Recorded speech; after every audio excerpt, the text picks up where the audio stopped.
Los homosexuales son considerados un grupo minoritario en todo el mundo. En el pasado, las personas atraídas por el mismo sexo estaban mal vistas, incluso en la cárcel. Pero, ¿y hoy? En el mundo exterior son mayoritariamente aceptados. Pero, ¿cómo se les trata dentro de las cárceles? Averigüémoslo. Estos son los presos gays grabados por las cámaras. Guerrero del trasero. Pero cuando Lockup visitó la penitenciaría estatal de Kentucky, conocimos a Fleece Johnson, un preso que practica una homosexualidad muy diferente. Cuando Fleece Johnson salió de la cárcel en 2023, se convirtió en noticia nacional. Y es que se había convertido en un icono de la cultura pop y en una especie de héroe de culto. Mientras que su familia y el gobierno le conocían como Fleece Johnson, el mundo se refería ahora a él como el guerrero del botín, un nombre nacido de la exitosa serie The Boondocks, así como de su historial de agresiones sexuales a más de 157 personas mientras estaba en prisión. En 1979, Johnson fue detenido por las fuerzas del orden tras un intento de robo frustrado. Las pruebas contra él eran abrumadoras y fue condenado rápidamente por robo a mano armada. El juez, reconociendo el peligro que Johnson suponía para la sociedad, lo condenó al centro penitenciario de alta seguridad de Kentucky. Al entrar en la prisión, Johnson no tardó en darse cuenta de que sería un campo de batalla diferente. Entre rejas, la dinámica del poder cambió y la supervivencia adquirió un significado totalmente nuevo. Fue aquí donde se desató la verdadera naturaleza de Johnson. Dentro de la prisión, los instintos depredadores de Johnson se apoderaron de él. Se hizo famoso por sus agresiones sexuales a otros reclusos. Sus víctimas vivían con miedo constante, sin saber nunca cuándo se convertirían en el blanco de sus retorcidos deseos. Inicialmente, Johnson había sido condenado a 10 años en la penitenciaría de Kentucky, pero en la década de 1980 se le añadieron otros 18 años por implicación sexual en prisión y violencia en primer grado. Otros 20 años se añadieron en la década de 1990 por agredir a un funcionario de prisiones. En 2013 comenzaron las audiencias para la libertad condicional de Johnson, pero le fue denegada en múltiples ocasiones debido a su historial de agresiones sexuales. La Junta de Libertad Condicional reconoció el peligro que seguía representando para la sociedad y lo consideró no apto para la libertad. Sin embargo, en 2015 se tomó una decisión sorprendente. Johnson fue considerado de bajo riesgo y puesto en libertad condicional a los 57 años. Sin embargo, no sobrevivió mucho tiempo en el mundo exterior y pronto volvió a estar entre rejas. Johnson fue arrestado unos días después por robo a mano armada, pocos días después de su liberación, en junio de 2016. Fleece Johnson se hizo viral como The Booty Warrior tras su entrevista para el programa de MSNBC Lockup Row, The Convict Code, de MSNBC, un programa destinado a que los niños tomen decisiones positivas y eviten el encarcelamiento. En el episodio, Johnson no para de hablar de agresiones sexuales en la cárcel. Johnson: en esta prisión, el botín era más importante que la comida. Botín: el trasero de un hombre. Johnson: tener un poco de botín era más importante que beber agua. Durante la entrevista, Johnson incluso explicó cómo solía cometer sus crímenes en la cárcel. Johnson: cuando voy a verle, le digo, tú, ven aquí. Le digo, te diré algo, me gustas y te quiero. Podemos hacerlo por las buenas o por las malas, así que tú eliges. Estas palabras fueron adoptadas por la popular serie de dibujos animados The Boondocks en uno de sus episodios y convirtieron a Johnson en una celebridad. Johnson: ahora te digo una cosa, me gustas y te deseo. Ahora podemos hacer esto de la manera fácil o podemos hacerlo de la manera difícil. La elección es tuya. Cuando Johnson fue liberado, se propuso aclarar las cosas. En última instancia, Johnson afirma que solo había exagerado sus afirmaciones de haber agredido sexualmente a reclusos para ayudar a asustar a los niños y evitar que tomaran malas decisiones y acabaran en la cárcel.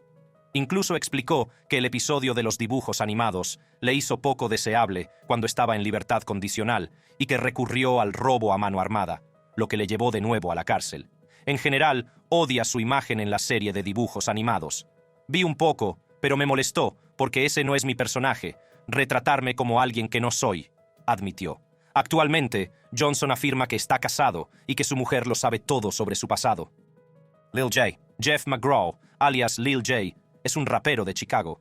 Se rumorea que, mientras estaba en la cárcel, el rapero de Chicago tenía un novio transexual. Estos rumores surgieron allá por 2013 y 10 años después ha aparecido un vídeo que confirma las acusaciones. Su compañero rapero, S.G. Batman, reveló en una entrevista que vio todo esto mientras estaba en la cárcel con Lil J.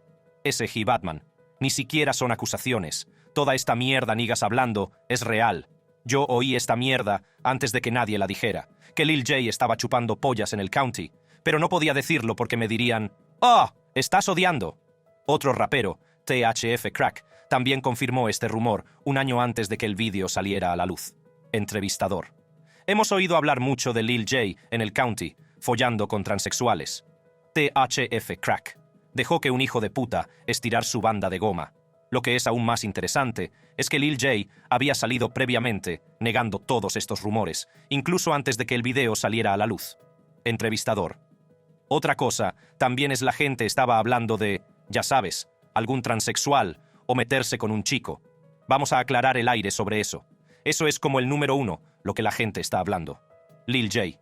Cuando oí esa mierda, que era la mayoría de la mierda más tonto que he oído en mi vida, en las imágenes de CCTV filtradas, Lil J está sentado mientras otro preso se inclina sobre él y lo besa. Más adelante, el mismo preso se sienta en el regazo de Lil J. El mundo del hip hop reaccionó ante este vídeo. Según el famoso rapero Lil Reese, el gato estaba fuera de la bolsa y Lil J no podía ocultar más detalles sobre su sexualidad. Lil Reese. Ya no es un rumor. That bitch is no longer rumor man. Después de que el vídeo se hiciera público, Lil J emitió un comunicado negando que fuera él quien aparecía en el vídeo. Ya al tratar de empañar la cara, el hombre dijo, ya al intentar cualquier cosa, la cara no coincide, los tatuajes no coinciden, el cuerpo no coincide, el tono de piel. Vamos, tío, haz que tenga sentido. Sin embargo, se filtró un segundo vídeo en el que se ve al rapero estrangulando al mismo preso que se había sentado en su regazo, confirmando que era él. Entrevistador. Bueno, él negó que era él. Lil Reese. Sí, sé que lo negó. Él no puede negarlo la segunda vez, cuando el otro video cayó, donde él era ese hijo de puta. Prisión de El Salvador. Giovanni. Pero amar a otro hombre. Un hombre amando a otro hombre. Eso no es natural. En abril de 2019, un hombre llamado Carlos Martínez se embarcó en un viaje que cambiaría para siempre su perspectiva del mundo.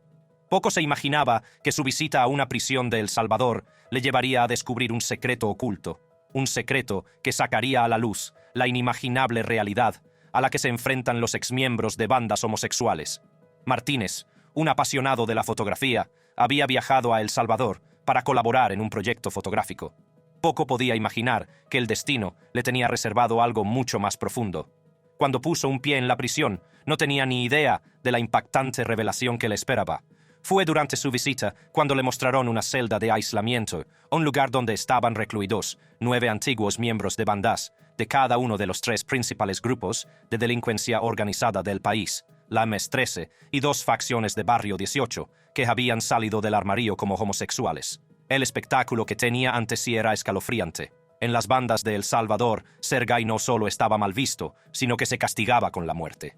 Abrumado por lo que había presenciado, Carlos se puso inmediatamente en contacto con Marlene Viñallo, una directora española que vivía en El Salvador. Sabía que este descubrimiento debía compartirse con el mundo, que las voces de estas personas merecían ser escuchadas. Juntos, Carlos y Marlene se embarcaron en la misión de arrojar luz sobre esta realidad oculta. Decidieron producir un documental que expusiera las luchas a las que se enfrentaban estos antiguos miembros de bandas gays, un documental que desafiara las normas sociales e iniciara conversaciones. El documental, titulado Unforgivable, se convirtió en un testimonio de la resistencia y la fuerza de Giovanni, uno de los antiguos miembros de la banda que la abandonó en 2016. Giovanni residía ahora en la celda de aislamiento, junto a su pareja y otros reclusos homosexuales. Imperdonable, se adentraba en el viaje personal de Giovanni, explorando su lucha con su sexualidad y el pasado violento que había dejado atrás. La película captaba las complejidades de su vida, mostrando su capacidad para el amor y la ternura, yuxtapuesta a los crímenes que había cometido. El documental recibió elogios y reconocimiento internacionales, ganando premios en los principales festivales de cine en 2020. Se convirtió en la primera película salvadoreña que optaba a un Oscar, un testimonio del poder de la narración y de la importancia de arrojar luz sobre las comunidades marginadas. Sin embargo, el éxito de la película no estuvo exento de polémica. En El Salvador, donde las iglesias evangélicas tienen una gran influencia y la homosexualidad sigue considerándose tabú, el documental cuestionó creencias muy arraigadas y suscitó acalorados debates. Curiosamente, a partir de 2015, los pastores evangélicos habían convertido al cristianismo a casi todos los presos y los habían convencido de que abandonaran sus bandas. El Estado había cedido efectivamente el control de la vida cotidiana dentro de Gotera a los líderes de la iglesia, que predican que la homosexualidad es un pecado tan grave como la violencia. A pesar de la reducción de la violencia de las bandas en los últimos años, se calcula que todavía hay 60.000 miembros de bandas en el país. El documental pretende examinar los factores sociales que contribuyen a los conflictos morales a los que se enfrentan individuos, como Giovanni, arrojando luz sobre el papel de las iglesias evangélicas a la hora de ofrecer un camino alternativo a los miembros de las bandas, mientras predican mensajes preocupantes sobre la homosexualidad. Imperdonable plantea importantes cuestiones sobre la brújula moral de una sociedad en la que la homosexualidad y el asesinato pueden considerarse pecados equivalentes. Nos reta a enfrentarnos a nuestros propios sesgos y prejuicios, instándonos a reconsiderar la forma en que percibimos y tratamos a quienes se atreven a ser fieles a sí mismos. Giovanni reside ahora en la celda de aislamiento, junto a su compañero y otros reclusos homosexuales. Para él, esta celda es a la vez un santuario y una prisión. Es un lugar donde puede ser fiel a sí mismo, pero también un recordatorio constante del pasado violento que dejó atrás. Su viaje es un conflicto de emociones. Se enfrenta al peso de su sexualidad, sabiendo que en las bandas ser gay no solo estaba mal visto, sino que era una sentencia de muerte. Era un secreto que tenía que mantener oculto, un secreto que amenazaba su propia existencia. Everett Clippert, reportero. Everett Clippert nunca quiso ser el centro de atención, pero casi 20 años después de su muerte, su historia vuelve a estar de actualidad. En 1960, el conductor de autobús de Calgary fue condenado por mantener relaciones sexuales con hombres. Clippert nació en Kindersley, Saskatchewan, en 1926, siendo el menor de 9 hermanos. La familia se trasladó a Calgary cuando él tenía 2 años. Después de terminar la escuela, trabajó en una lechería y luego como conductor de autobús. En 1960 fue acusado y se declaró culpable de 18 cargos de indecencia grave y condenado a 4 años de prisión. En aquella época, mantener relaciones sexuales con hombres era un delito grave. Estos actos se denominaban sodomía y constituían un delito grave. Otros actos sexuales entraban dentro del estatuto que prohibía lo que se denominaba indecencia grave. Clippert admitió actos de masturbación con hombres, algunos bastante más jóvenes que él. A cambio, a veces les permitía viajar gratis en su autobús o les pagaba $2 por el acto. Durante la Segunda Guerra Mundial, el estigma contra los homosexuales estaba en su punto álgido. Se les consideraba no solo desviados, sino propensos a la subversión comunista y expuestos al chantaje. Las autoridades empezaron a buscar activamente a homosexuales en el ejército y la administración pública. Los que eran identificados solían ser despedidos o perdían su autorización de seguridad. La policía trataba incluso de atrapar a los homosexuales en los lavabos y parques donde se sabía que se reunían para mantener relaciones sexuales. Antes de 1961, en Canadá se podía etiquetar a una persona como delincuente sexual peligroso y someterla a detención preventiva, que en realidad era una cadena perpetua, si se consideraba que podía causar lesiones, dolor u otro mal a cualquier persona, por no controlar en el futuro sus impulsos sexuales. Tras salir de prisión, Clippert se trasladó a la comunidad minera de Pine Point, en los territorios del noroeste, donde consiguió trabajo como ayudante de mecánico. En agosto de 1965 fue interrogado en relación con un incendio provocado contra el director de la mina. Aunque no estuvo implicado en el incendio, durante el interrogatorio, Clippert admitió haberse acostado con 4 hombres. Se declaró culpable de 4 cargos de indecencia grave y fue condenado a 3 años de prisión. Apenas contó con representación legal. Durante el juicio, 2 psiquiatras declararon que Clippert no tenía tendencias pedófilas ni agresivas, pero que era un homosexual incurable. A pesar de su recomendación de que recibiera atención psiquiátrica en lugar de ir a la cárcel, el juez de los territorios del noroeste, John Sissons, declaró a Clippert delincuente sexual peligroso. La hermana de Clippert recurrió la sentencia ante el Tribunal Supremo de Canadá. El 7 de noviembre de 1967, el Tribunal Supremo confirmó la sentencia por 3 votos contra 2. El juez Gerald Fauteux redactó la decisión mayoritaria. según la cual era probable que Clippert cometiera más delitos sexuales del mismo tipo con otros varones adultos que consintieran. Tras su puesta en libertad, Clippert se trasladó a Edmonton y trabajó como camionero. A mediados de la década de 1980, cuando estaba a punto de jubilarse, se casó y rechazó cualquier petición de los activistas del creciente movimiento por los derechos de los homosexuales para desfilar en los desfiles del orgullo gay o para convertirse en una figura pública que representara la discriminación contra las personas de la comunidad gay. Murió de una enfermedad renal a los 69 años y la mayor parte de su memoria se perdió. En febrero de 2016, el periódico Globe and Mail contó la historia de Everett Clippert. En respuesta, el primer ministro Justin Trudeau dijo que estaba dispuesto, en principio, a recomendar que el gobierno concediera el indulto a Clippert y a considerar el indulto a todos los hombres que fueron condenados en virtud de las leyes de indecencia grave. El 28 de noviembre de 2017, Trudeau pidió disculpas en la Cámara de los Comunes por la discriminación hecha o tolerada por el gobierno federal y sus organismos contra los canadienses de la comunidad gay. La disculpa vino acompañada de un paquete de compensación de $145 millones, que incluía $110 millones para los funcionarios cuyas carreras se vieron afectadas por las acciones discriminatorias contra ellos. Cárcel Central de Hombres del Condado de Los Ángeles. Reportero.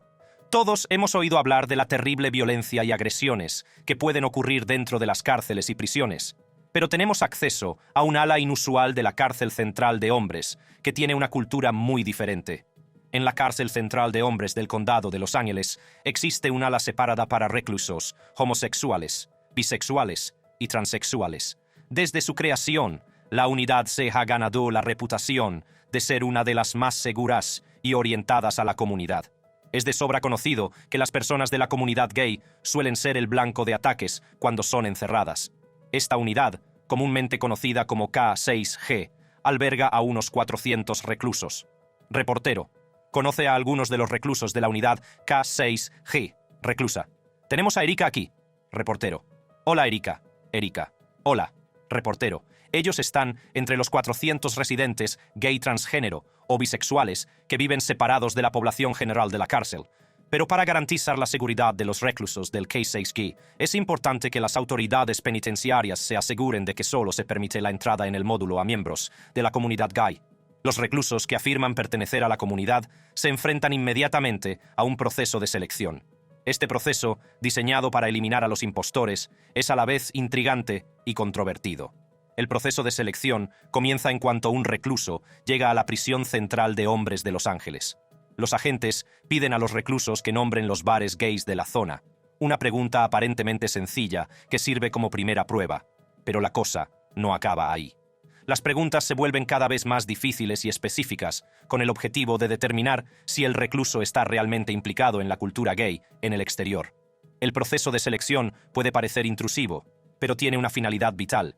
Ayuda a proteger a los reclusos homosexuales de posibles daños y violencia dentro de la población general. Sin embargo, algunos críticos sostienen que el proceso simplifica en exceso las complejidades de la comunidad gay. El pabellón de homosexuales y transexuales de la Cárcel Central de Hombres del Condado de Los Ángeles se creó en respuesta a una demanda de la ACLU de 1985, cuyo objetivo era proteger a los reclusos homosexuales de una amenaza de violencia física mayor que la que sufrían los heterosexuales. Para diferenciarlos y protegerlos de la violencia, los internos de K6G reciben monos celestes para distinguirlos de la población general y son escoltados por un funcionario siempre que salen del pabellón. Aunque la segregación de los reclusos homosexuales y transexuales es controvertida, es importante señalar que incluso quienes se oponen a este tipo de medidas reconocen que a veces es la única forma de mantener a los reclusos homosexuales y transexuales a salvo de la violencia que asola a muchas poblaciones penitenciarias. Como resultado, el K6G es un dormitorio relativamente pacífico que ofrece un marcado contraste con la violencia racial, de bandas y de drogas que es habitual en la población reclusa general, e incluso se señala que algunos hombres heterosexuales intentan que se les coloque en la unidad porque se considera menos peligroso que ser alojado con la población general. Aunque se dan casos de agresiones sexuales y violencia, en la unidad K6G rara vez se denuncian. En algunos casos, reclusos que no pertenecen al LGBT han intentado incluso entrar en la codiciada unidad porque se considera más segura que la población reclusa general. Muchos reclusos de la unidad afirman sentirse más seguros y con menos probabilidades de acabar siendo víctimas de insultos racistas y agresiones sexuales. A pesar de las dificultades del encarcelamiento, el pabellón de homosexuales y transexuales se ha convertido en un lugar donde los reclusos se apoyan y animan mutuamente. Han formado una comunidad muy unida que va más allá de su estancia en la cárcel. Los lazos que se crean dentro de esta comunidad son fuertes y proporcionan un sentimiento de pertenencia y aceptación que a menudo falta en el mundo exterior. Los reclusos encuentran consuelo sabiendo que no están solos en sus experiencias. Adrian English, narrador. English no fue asesinado, pero dice que pasó algo más, algo a lo que se refiere simplemente como eso. Era un día aparentemente normal en la vida de Adrian English, lleno de las alegrías de la paternidad y las responsabilidades de la edad adulta. Poco podía imaginar que ese día marcaría el comienzo de una pesadilla que cambiaría su vida para siempre. Adrian tenía un precioso niño de apenas 3 meses y disfrutaba de cada momento que pasaba con él. Aquel fatídico día, Adrian seguía con su rutina diaria, llamando por teléfono y esperando a que alguien le devolviera la llamada. Jugaba con su hijo y sus risas llenaban el ambiente, sin ser consciente de la tragedia que estaba a punto de desencadenarse. En un momento de infortunio, Adrian dejó caer accidentalmente a su hijo. El bebé aterrizó en la parte posterior de su cabeza. El impacto causó una fractura en su delicado cráneo. El pánico se apoderó del bebé, que sufrió una convulsión, y Adrian pidió ayuda inmediatamente. Cuando llegó la policía, se encontró con una imagen desgarradora. Vieron a un bebé en apuros, a un padre abrumado por la culpa y el miedo. Pero lo que no vieron fue la historia completa. Adrian no sabía que ya tenía 2 órdenes de detención por agresión, lo que arrojaba una sombra de duda sobre la situación. Las pruebas en el lugar de los hechos parecían sugerir una versión diferente. La policía sospechaba que Adrian había zarandeado y golpeado a su hijo, causándole las lesiones. Con las órdenes de detención en su historial, las autoridades tenían motivos para creer que Adrian era capaz de tal violencia. En un sorprendente giro de los acontecimientos, Adrian fue detenido acusado de agresión con agravantes y crueldad con los niños. El peso de las acusaciones le aplastó, ya que negó con vehemencia cualquier delito. Pero la pesadilla estaba lejos de terminar. Trágicamente, a pesar de los esfuerzos de los profesionales médicos, el estado del bebé empeoró rápidamente. Se tomó la decisión de desconectar el respirador artificial, un momento desgarrador que destrozó el mundo de Adrian. A medida que la vida se agotaba en el frágil cuerpo de su hijo, los cargos contra Adrian se elevaron a asesinato con alevosía, crueldad con los niños, agresión con agravantes, lesiones con agravantes y 3 delitos de asesinato. Cada uno de estos cargos conllevaba la posibilidad de un juicio por asesinato, una perspectiva que llenaba de temor a Adrian. Ante el peso abrumador de las pruebas y las posibles consecuencias, Adrian tomó la difícil decisión de llegar a un acuerdo, aceptando una condena de 20 años. Y así, Adrian se encontró entre rejas, con su vida alterada para siempre por los acontecimientos que le llevaron hasta ese punto.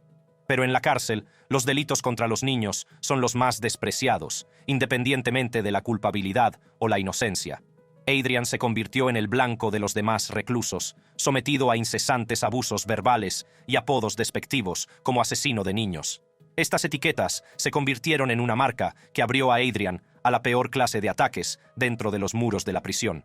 El otrora vibrante y cariñoso padre ahora tenía que navegar por un mundo lleno de peligro y hostilidad. Todo empezó con el robo de un reproductor de CD, un incidente aparentemente inocente que se convirtió en una situación peligrosa. Sin embargo, cuando este miembro de una banda se metió en problemas y fue recluido en régimen de aislamiento, Adrian se encontró en una situación precaria, ya que la gente pensaba que se había chivado. Y fue entonces cuando ocurrió lo peor. Adrian, luché y luché, y usted sabe que solo hay tanto lucha que tienes que hacer. Pero al final no fue suficiente y el hombre me noqueó. Cuando volvió en sí, ya estaba hecho. Una experiencia que no le desearía ni a su peor enemigo. Jaylen Howard, reportero. Esta noche estamos aprendiendo nuevos detalles de otro caso de violación dentro de la problemática cárcel del condado de Cuyahoga. Reportero. Y por segunda vez, en 10 días, involucra acusaciones de un oficial correccional que obliga a los reclusos a tener relaciones sexuales. Todo comenzó en marzo de 2019, cuando la víctima, a la que solo se refirieron como John Doe, se presentó valientemente para denunciar la agresión. Las acusaciones contra Jaylen Howard eran nada menos que horripilantes, incluidos múltiples cargos de violación, secuestro, agresión sexual imposición sexual grave e indecencia pública. Estas acusaciones ofrecían una imagen escalofriante de los abusos que se cometían entre los muros de la cárcel y dejaban a todo el mundo cuestionándose la seguridad de los reclusos bajo la vigilancia de Howard. Mientras se investigaban las acusaciones de la víctima, Jaylen Howard tomó la decisión de dimitir de su cargo de funcionario de prisiones. Esta repentina dimisión suscitó numerosas preguntas sobre su implicación en el incidente y el impacto que tuvo en su carrera. ¿Fue un intento desesperado de escapar a las consecuencias de sus actos, o había algo más en su decisión?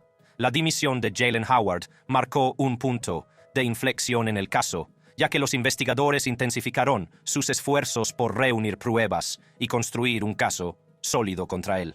El valiente paso dado por la víctima al denunciar la agresión puso en marcha una serie de acontecimientos que, en última instancia, conducirían a la búsqueda de justicia. Sin embargo, el camino hacia la justicia no estuvo exento de dificultades. No está claro por qué no se presentaron cargos antes, pero los investigadores dedicaron varios meses a realizar entrevistas y reunir meticulosamente pruebas antes de presentar el caso ante un gran jurado. Esta minuciosidad en la investigación demuestra la seriedad con la que las fuerzas del orden abordaron las acusaciones contra Jaylen Howard. El hecho de que este caso fuera independiente de las acusaciones contra otro funcionario de prisiones, Andre Baxa, acusado de agredir sexualmente a 3 reclusos a principios de este año, fue muy preocupante. Suscitó preocupación por la seguridad y el bienestar de los reclusos del sistema penitenciario y puso de relieve la necesidad de adoptar medidas exhaustivas para evitar que se produzcan atrocidades de este tipo. La historia de Jaylen Howard ha conmocionado a la comunidad y ha hecho que muchos se cuestionen la seguridad del sistema penitenciario. Las acusaciones contra Howard han sacado a la luz los oscuros entresijos de la cárcel del condado de Cuyahoga, suscitando preocupación por el trato que reciben los reclusos y la responsabilidad de quienes ocupan puestos de poder. Al difundirse la noticia de las acusaciones, la comunidad se unió para exigir justicia para la víctima y garantizar que incidentes como este no vuelvan a repetirse. Se celebraron protestas en el exterior de la cárcel, en las que los defensores pidieron más transparencia, protocolos más estrictos y mejor formación para los funcionarios de prisiones. Las voces de la comunidad resonaron en las calles, exigiendo cambios y rendición de cuentas. En respuesta al clamor, la cárcel del condado de Cuyahoga puso en marcha varias medidas para abordar los problemas planteados por las acusaciones contra Jaylen Howard. La administración penitenciaria llevó a cabo una revisión exhaustiva de sus políticas y procedimientos, con el objetivo de identificar cualquier laguna que pudiera haber permitido que se produjeran tales incidentes. Se comprometieron a reforzar sus programas de formación, centrándose en la ética, la profesionalidad y el trato adecuado a los reclusos. Además, la administración penitenciaria ha aumentado la presencia de cámaras de vigilancia en todo el centro, lo que garantiza que cualquier conducta indebida sea captada y pueda utilizarse como prueba en caso necesario. Este paso hacia la transparencia pretende que los funcionarios de prisiones rindan cuentas de sus actos y proporcionar un entorno más seguro a los reclusos. Es importante recordar que la historia de Jaylen Howard no es un incidente aislado. Sirve para recordar con crudeza la vulnerabilidad a la que se enfrentan los reclusos en el sistema penitenciario.